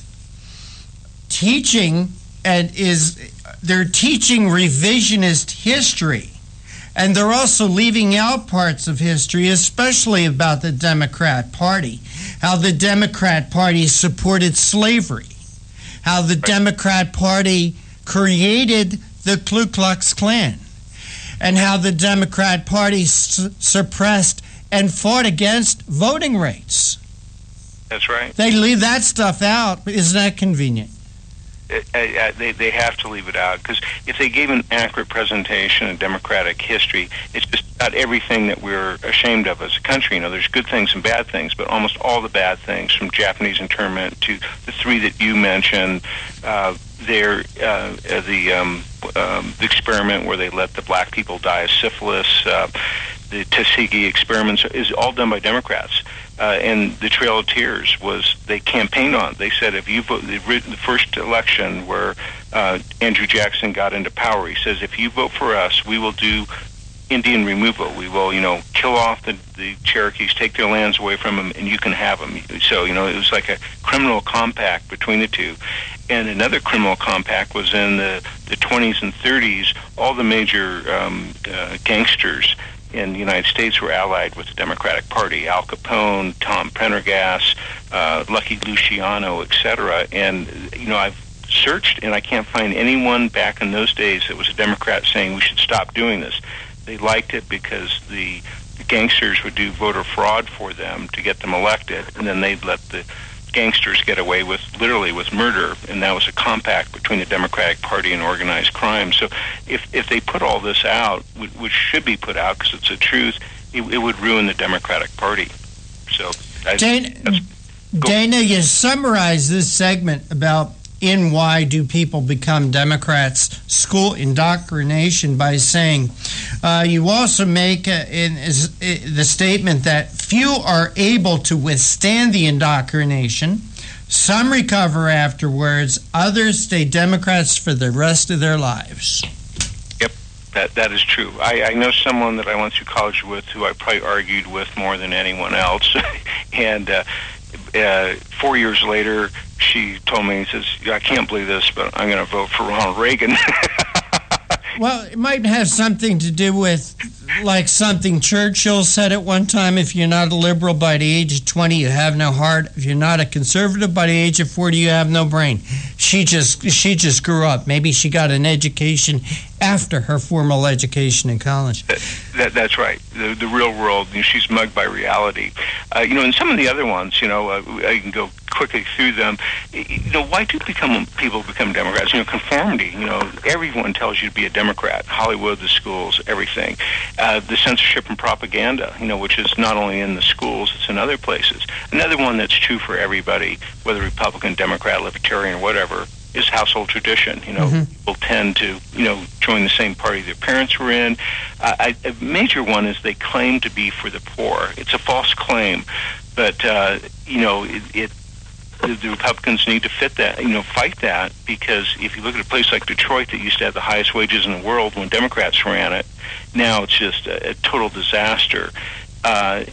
They've harmed the poor more than anyone else, but that benefits the Democratic Party. It's now, Detroit is the most liberal voting city in the United States, according to an independent study. The most non-Democrat voting city in the United States is Provo, Utah. Provo, Utah has a murder rate of 1. Detroit has a murder rate of 40.